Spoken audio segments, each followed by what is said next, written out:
Hello friends, welcome back to my channel. Hope you all are doing good. So आज मैं आई हूँ Humayun Tom to explore this beautiful architecture. ये मेरा first time है जब मैं यहाँ पे आई हूँ. तो विदाउट वेस्टिंग एनी टाइम हम अपनी वीडियो स्टार्ट करते हैं और इसके कुछ फैक्ट्स बताते हैं.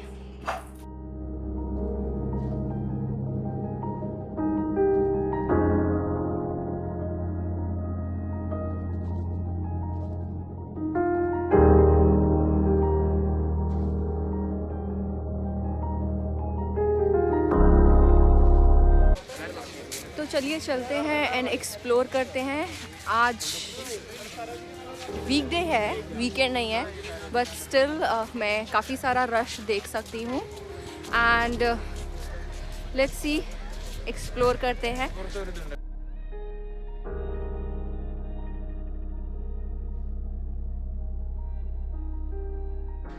तो शुरुआत करते हैं बू हालिमा दरवाज़ा से. माना जाता है कि बू हालिमा का बहुत ही महत्वपूर्ण स्थान था. वह हुमायूं की वेट नर्स मानी जाती थी और एक बहुत ही अच्छी सलाहकार भी मानी जाती थी. इसी कारणवश उनका भी टॉम अवेलेबल है हुमायूं टॉम में, जो कि 1000 फीट की दूरी पर है मेन टॉम से. तो जैसे कि मेंशन हुआ है कि 19th सेंचुरी से यहाँ पे जो लोकल विजिटर्स हैं उनको अलाउड किया गया था टू विज़िट एंड और ताकि वह इस जगह को देख सके. बट जैसे कि Mughal architecture is always famous for its gardens. आप देखेंगे बहुत ही ज़्यादा चारों तरफ गार्डन्स. अभी तो खैर ये स्टार्टिंग है, मैं स्टार्टिंग में ही हूँ, अभी मैं अंदर नहीं गई हूँ. मुझे बहुत ज़्यादा एक्साइटमेंट हो रही है फॉर श्योर अंदर जाने की. काफ़ी कुछ पढ़ा है इस चीज़ के बारे में. हिस्ट्री ऑफ कोर्स, हमारी हिस्ट्री में, हमारी इंडियन हिस्ट्री में तो इसका अच्छा खासा इंफॉर्मेशन है. तो लेट्स सी.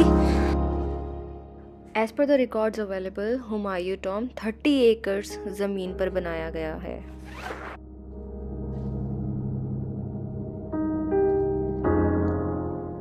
पश्चिमी द्वार यानी कि वेस्ट गेट एक और आकर्षित इमारत हुमायूं टॉम में. यह 16 मीटर ऊंचा है.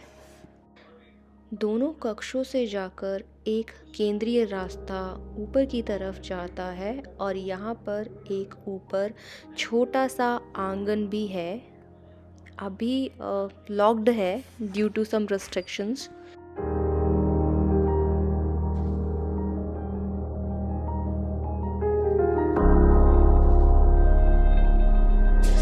तो यहाँ पे स्मॉल एग्जीबिशन भी है where you can come and read about the history. Let's explore. इस छोटी सी आर्ट गैलरी में ईसा खान के मकबरे की कुछ अवशेष प्राप्त किए गए थे खुदाई के टाइम पे. उनको एज एन एग्जीबिशन यहाँ पे लगाया गया है. सो इस चीज़ से मैं ये अनुमान लगाती हूँ कि ईसा का मकबरा कब बना होगा और तब से उनके अवशेषों को या उसको बिल्कुल बना कर रखना कितना इम्पॉर्टेंट होता है. हिस्ट्री ऑफ कोर्स बहुत इम्पॉर्टेंट होती है. सो काफ़ी अभी भी मॉन्यूमेंट्स हैं इंडिया में जहाँ मैं एक्सप्लोर नहीं किया है. मोर ओवर मैं तो दिल्ली में रही हूँ, तो मैंने तो दिल्ली के भी एक्सप्लोर नहीं किए हैं. बट क्यूरियोसिटी बहुत ज़्यादा है. लिटरली मज़ा आता है ऐसी चीज़ों को देख कर ना, मुझे बहुत ज़्यादा. सो हाइट के अकॉर्डिंग कौन सा टॉम सबसे बड़ा है और किस सन में बनाया गया है उसका इन्फॉर्मेशन भी अवेलेबल है.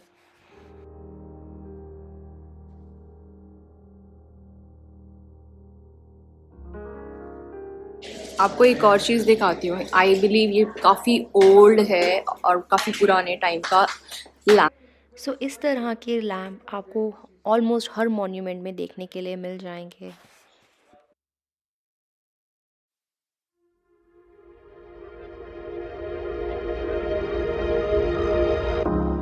इस मकबरे का निर्माण हुमायूं की वाइफ हामिदा बानो बेगम के द्वारा किया गया था। इस मकबरे का आर्किटेक्चर पर्शियन आर्किटेक्चर से बहुत ज़्यादा प्रभावित है। इसके लिए उन्होंने पर्शियन आर्किटेक्ट मिराक मिर्ज़ा और उनके पुत्र का चुनाव किया था। लाइन देख रहे हैं ना पानी के आने की, इसका भी मीनिंग होता है। बिकॉज जब मैं रेड फोर्ट गई थी तो रेड फोर्ट में भी इट इज़ लाइक सेम ऐसे कैनल्स होते हैं जो पानी को अंदर तक लेकर जाते हैं। गर्मियों में इनका कुछ यूज़ होता है, इट इज़ लाइक रूम को ठंडा रखने के लिए, जो मैंने पढ़ा था। बहुत ही ज़्यादा ब्यूटीफुल है, बहुत ही ज़्यादा ब्यूटीफुल। मैंने सफदरजंग टॉम्ब देखा था, now I am seeing Humayun tomb. Mughal architecture तो ऑलवेज ही बहुत ज़्यादा है। अभी तो आगरा जाना भी बाकी है, आगरा के मॉन्यूमेंट्स देखने हैं, बट ये सबसे पहला मुग़ल आर्किटेक्चर था। इससे प्रभावित होकर ताजमहल को बनाया गया था। और जितने भी आप मुग़ल आर्किटेक्चर्स को देखोगे ना, उसमें बेसिकली आप नीचे तो सारा उनका रूम्स वगैरह होता है, I don't know what it is called, and ऊपर स्टेयर्स जा रही होती हैं, फिर ऊपर 4 मीनारें बनी होती हैं। यहाँ पे तो मीनारें नहीं बनी हुई हैं फॉर श्योर। एंड बीच में जो भी होता है, शासक होता है, उनका एम्परर होता है, उसका ग्रेव होती है। बट एक्चुअली में ग्रेव उधर नहीं होती है, ऑफ कोर्स ग्रेव तो नीचे होती है, जस्ट टू शो दैट कि सो अकबर की ग्रेव भी यहीं पर ही है। सॉरी, हुमायूं की ग्रेव भी यहीं पर ही है, इन दिस मॉन्यूमेंट। तो चलिए विदाउट वेस्टिंग एनी टाइम ऊपर की तरफ प्रस्थान करते हैं और देखते हैं अंदर क्या है।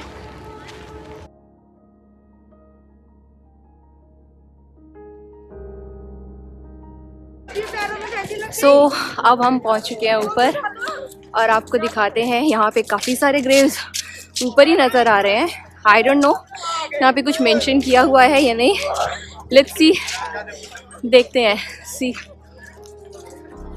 उस टाइम पे तो मुझे लगता है ये जो रेड स्टोन्स हैं, वाइट मार्बल है, ये सारा बाहर से अकॉर्डिंग टू मी पर्शिया से एक्सपोर्ट किया जाता था, या फिर डिफरेंट सिटी और स्टेट से। तो जी हम चलते जा रहे हैं और हम सर्च कर रहे हैं कहाँ से इसकी एंट्री है। मकबरे का निर्माण मूल रूप से पत्थरों को गारे चूने से जोड़कर किया गया है और उसे लाल बलुआ पत्थर से ढका हुआ है। मकबरे का विशाल मुख्य गुंबद भी श्वेत संगमरमर से ही ढका हुआ है। मकबरा 6 मीटर ऊंचे मूल चबूतरे पर खड़ा है। फारसी वास्तुकला से प्रभावित ये मकबरा 84 मीटर ऊंचा और 300 फीट चौड़ा है। इसका जो गुंबद है वो सर्वप्रथम सिकंदर लोदी के मकबरे में देखा गया था, उसी से आकर्षित होकर इसे बनाया गया है। गुंबद के ऊपर 6 मीटर ऊंचा पीतल का क्रीट कलश स्थापित है और उसके ऊपर चंद्रमा लगा हुआ है, जो तैमूर वंश के मकबरों में मिलता है।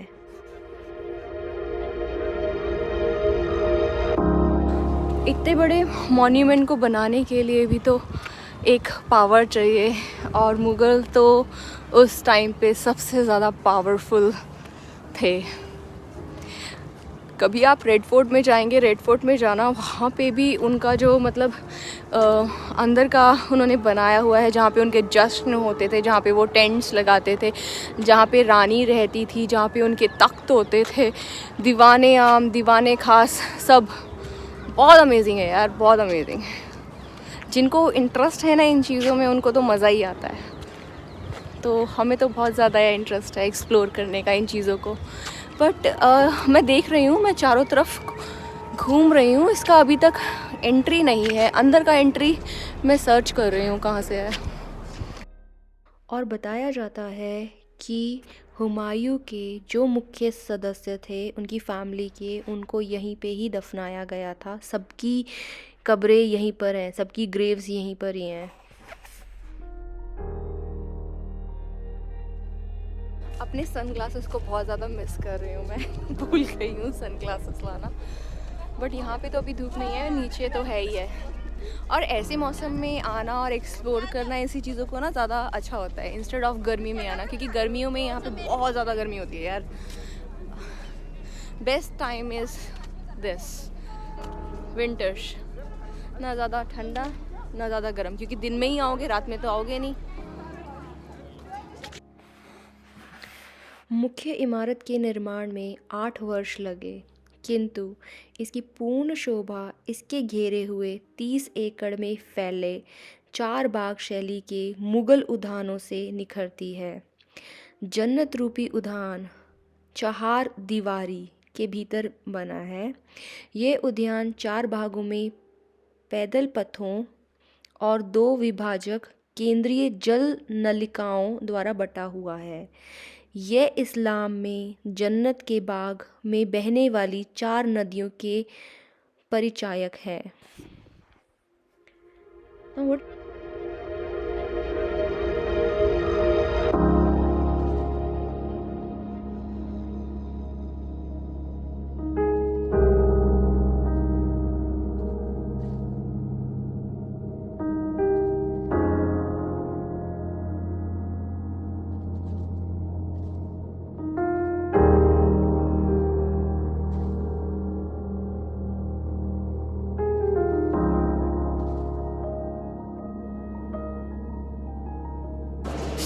मेरे सामने अभी हुमायूं का ग्रेव है जो ऊपर से दिख रहा है। Let me show you guys.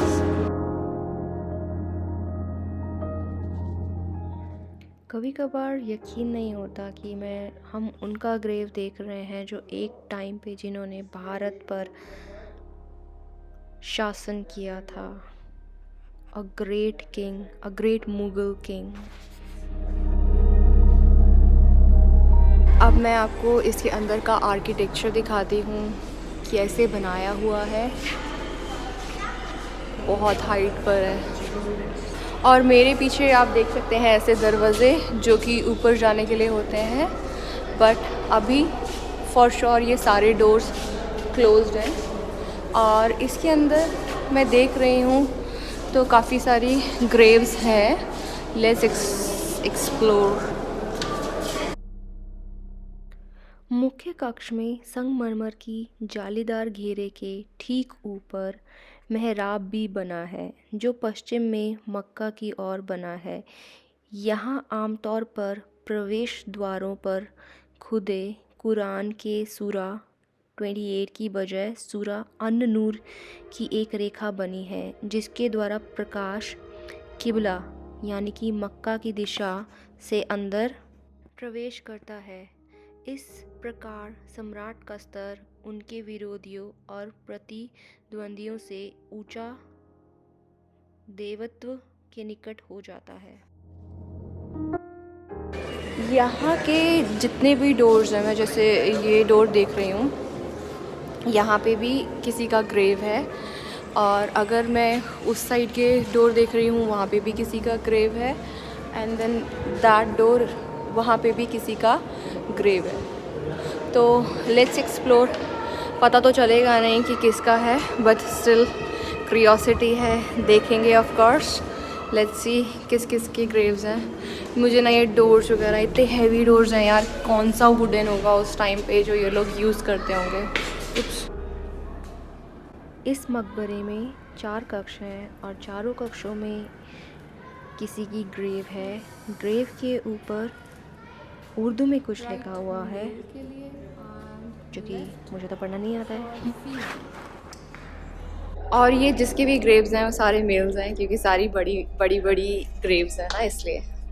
चलिए एग्ज़िट करते हैं और दूसरी तरफ जाकर देखते हैं और क्या क्या अवेलेबल है यहाँ पे। ये देखिए मार्बल पर नक्काशी उस सेंचुरी पर की गई थी, उस सेंचुरी में। मैं जस्ट अभी इस दरवाज़े की चौड़ाई देख रही थी, तो इट इज़ क्वाइट बिग, बहुत बड़ा है। देखिए, स्टार्ट्स फ्रॉम हेयर,